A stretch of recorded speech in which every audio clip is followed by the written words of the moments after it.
Okay, so your basic daily routine.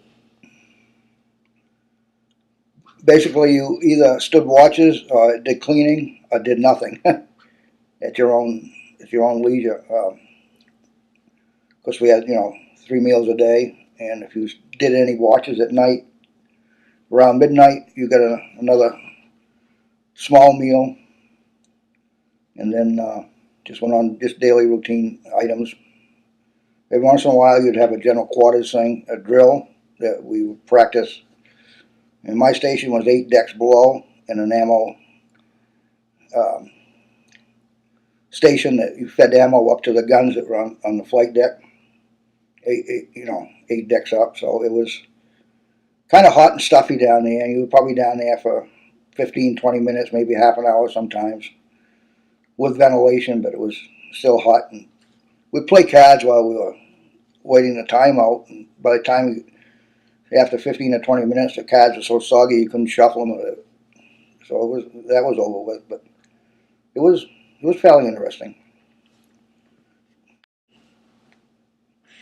So something weird. Something weird. Well, we had one time in, I believe it was in 1961. There was a hurricane off New Jersey coast, and they had a oil rig out there that was having SOS signals sent that the crew was not doing too good, and that the tower was starting to break up. They call it a Texas tower. So we went through the hurricane and got there to survey the situation, see if we could find any survivors or anything. And we put these motor launches, 40-foot motor launches, in the water, wooden launches that hadn't been in the water for a while. And they were starting to take on water before we got to finish the search, so we had to bring those out of the water. But we never found any bodies or anything. But it was quite intense there for a while, going through the hurricane and coming back out.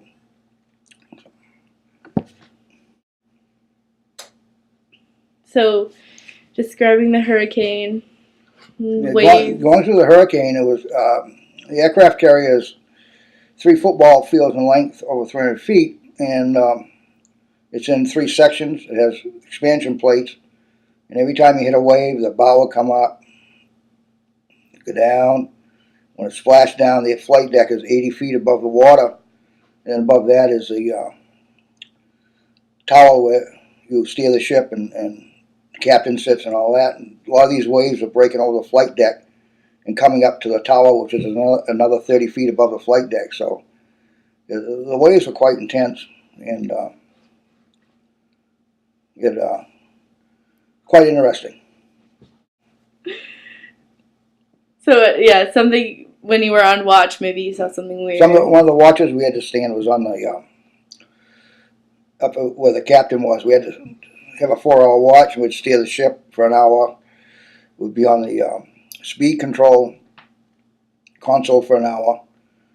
We'd be on just standby for an hour in case somebody got sick or something, and then we'd also have an hour of, if it was at nighttime, we had to wake up the officers that were coming on the next watch and go through the ship and find them and wake them up. Lots of times we were out to sea, would be refueling, have to refuel other ships, destroyers and so on, and that was quite a thing if you were steering the ship, trying to keep the ship on course at the same time as another ship which is a couple 300 feet away from you, going at the same speed, and they got refueling lines over, and if it's choppy out and rough, the ships will go apart and come together, close together, and go apart. And that was one of the things that was kind of an intense situation on the ship. Okay, so Boone Island. Tell us about Boone Island. Well, and the cannibal. 300 years ago, last December, there was a shipwreck on Boone Island in January. It was 300 years ago. The Nottingham Galley from England.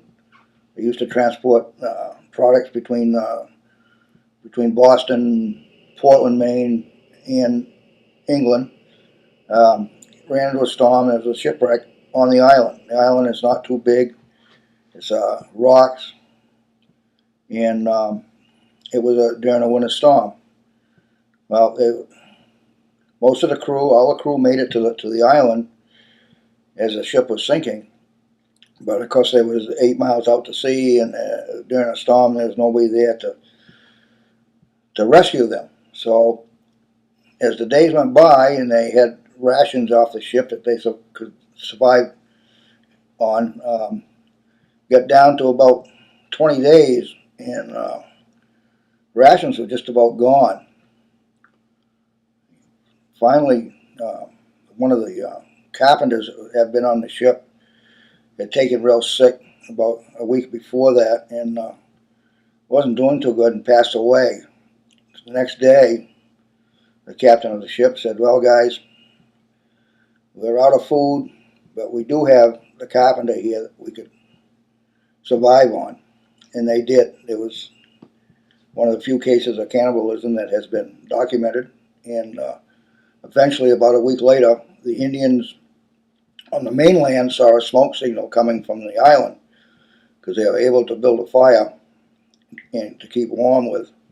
So they investigated it and sent people out when the storm went away and rescued the rest of the crew. So that's the story of the cannibalism on Boone Island. Okay, so the story of the Portsmouth Harbor hauntings and the ghosts that they saw.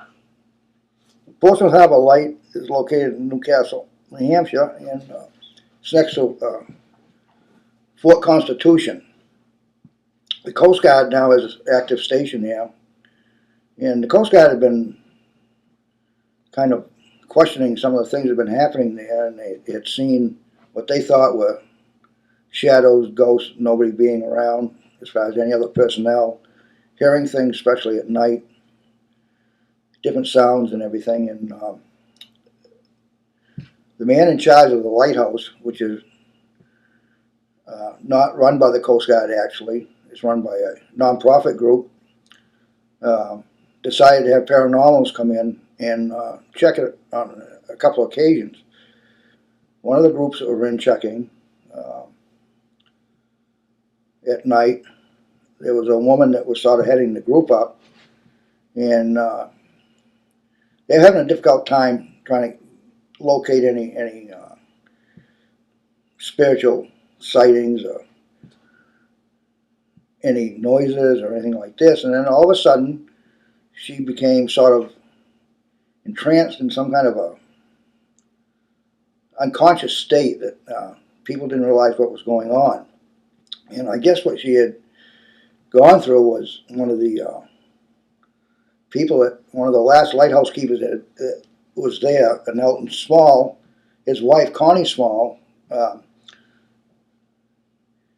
had, I guess, retired. When they retired from the Coast Guard, the man that now is in charge of the lighthouse with a non-profit group gave her a bouquet of flowers. And there weren't many people around at that time that knew about this.